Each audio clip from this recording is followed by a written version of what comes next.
ভাই, 2টা কফি। এই শোন না, আমি না পার্স আনতে ভুলে গেছি রে। জানতাম, কোনো সমস্যা নেই। ভাই, একটা কফি।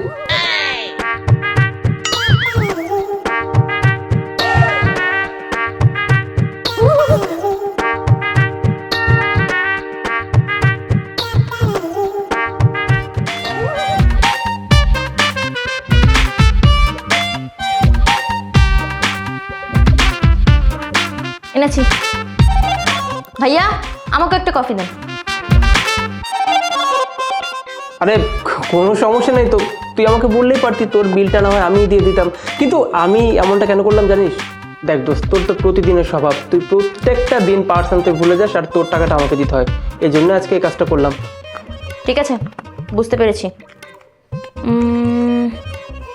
এনে তোর কালকের টাকা। আর গতকালকের? এই নে তোর পিৎজার 500 টাকা। আর বাকি দিনগুলা? নে, এখানে যা আছে সব টাকা নিয়ে নে। শোন বান্ধবী, এর থেকেও বেশি টাকা তুই যদি আমাকে দিস, মানে তোর পুরো মাসের স্যালারিও তুই যদি আমাকে দিস না, তাও তুই আমার কাছে যে পরিমাণ ঋণী আছিস না, সে ঋণ শোধ করতে পারবি না। কেন জানিস? তোর যখন ইমার্জেন্সিভাবে টাকার দরকার হতো, তুই ব্যাংকে যাইতি, ব্যাংকে গিয়ে তুই কি বলতি? তোর ব্যাংকের সার্ভার নাকি ডাউন। এই কথা বলে তুই আমার কাছ থেকে কত হাজার টাকা নিয়েছিস, তার কোনো হিসাব আছে? টাকা তো নিতি, সে টাকাগুলো আর ফেরত দেওয়ার বেলায় তোকে খুঁজে পাওয়া যাইতো না। তাহলে এবার তুই বল। হ্যাঁ, তাহলে তুই একটা কাজ কর, আমার কাছে তুই যত টাকা ঋণী আছিস তার একটা বড় লিস্ট করে আমাকে হোয়াটসঅ্যাপে পাঠিয়ে দে, তারপর আমি তোর সব টাকা পরিশোধ করে দেবো। ঠিক আছে? আর কিছু? আচ্ছা আচ্ছা, ঠিক আছে, তাই হবে। এখন আর কি চাই বল? না, তেমন কিছু না। আমি তো শুধু তোকেই চাই, কিন্তু তাতে তো আর লাভ নেই না। দেখ না, তুই কিছুক্ষণ আগেই বললি আমরা বন্ধু। লাইক আজকে যদি আমরা বন্ধু না হয়ে গার্লফ্রেন্ড বয়ফ্রেন্ড হতাম, তাহলে আমি তোর সমস্ত খরচ বহন করতাম, তোর হাত খরচ দিতাম, অনেক আদর করতাম, ভালোবাসতাম, আরও অন্যান্য জিনিস তো আছেই। জি না, আমরা দুজন ফ্রেন্ডসই ঠিক আছি, ওসব গার্লফ্রেন্ড টার্লফ্রেন্ড হতে হবে না। বন্ধুত্বের মাঝে 50-50 যেরকম আছে এরকমই ভালো। হ্যাঁ, তাহলে ঠিক আছে। আচ্ছা শোন না, ধর আমি যদি তোর গার্লফ্রেন্ড হয়েও যাই আর সব কিছুতে 50-50 শেয়ার করি, তাহলে কি চলবে? হ্যাঁ, তাহলে ঠিক আছে। এখন থেকে আমরা কোথাও গেলে বিল আমরা ভাগ করে নেবো, কেমন? ঠিক আছে, তবে আমার না একটা জিনিস ভাল লাগে না রে, এই যে এভাবে সবসময় 50-50 শেয়ার করে বিল দেওয়া, দেখতে জানি ব্যাপারটা কেমন উইয়ার্ড লাগে। আর তাছাড়া মানুষজন সবসময় তাকিয়ে থাকে। আমরা একটা কাজ করলে ভালো হয় না? ধর একদিন তুই খাবারের বিল দিলি, আবার অন্য একদিন আমি দিয়ে দিলাম, ব্যাস ইকুয়াল ইকুয়াল। ঠিক আছে, তাতেও কোনো সমস্যা নেই, কিন্তু এই কথাটা তুই তো আমাকে অ্যাজ এ বান্ধবী হিসেবে বলতে পারতি।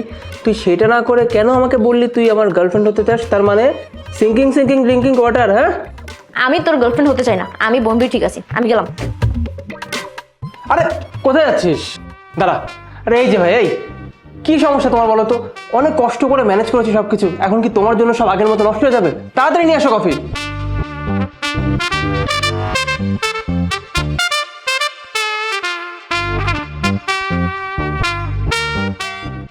এই, তোমার কি মনে আছে কালকে বিল কিন্তু আমি দিয়েছিলাম? তাই তো বিলটা আজকে আমি দিব আমাদের কমিটমেন্ট অনুযায়ী। এই যে আপনাদের কফি। ম্যাডাম, আপনাকে আমি যেরকমটা ভেবেছিলাম আপনি আসলে সেরকমটা না। আপনি কিরকম ভেবেছিলেন সঠিক বুঝলাম না, বুঝিয়ে বলুন। মানে আসলে ঘটনা হয়েছে কি ম্যাডাম, আমি তো এখানে কন্টিনিউ কাজ করি, আপনাদের মতো ছেলেমেয়েরা এখানে কন্টিনিউ আসে, তো তারা মেনু দেখে এটা সেটা অনেক কিছু অর্ডার করে ভরপুর খায়। খাওয়ার পরে আমি সবসময় দেখি মানে ছেলেরা সবসময় বিল দেয়, আর যদি কখনো কোনো ছেলে ভুল করে কোনো মেয়েকে বিল দিতে বলে, তাহলে তো সেদিন মনে করেন যে মানে বিশাল একটা খারাপ অবস্থা হয়ে যায়। কিন্তু স্যার আপনাকে কালকে বিল দেওয়ার কথা বললো, আপনি দেখলাম নর্মালি রাজি হয়ে গেলেন, আর আজকে চলেও আসলেন। হ্যাঁ, কেননা এইটা আমাদের মধ্যকার আন্ডারস্ট্যান্ডিং। ও আচ্ছা আচ্ছা, আন্ডারস্ট্যান্ডিং।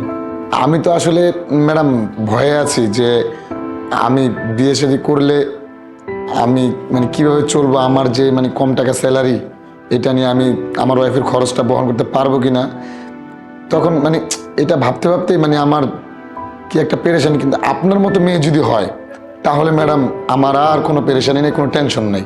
ভয় পাওয়ার কিছু নেই ভাই, আমি যেহেতু ওর মতো একজন মেয়ে পেয়েছি যে কিনা সমস্ত কিছু আমার সঙ্গে শেয়ার করে, অতএব তুমিও পাবে। এক কাজ করো, এত লেট না করে তাড়াতাড়ি বিয়েটা করে ফেলো, বুঝছো?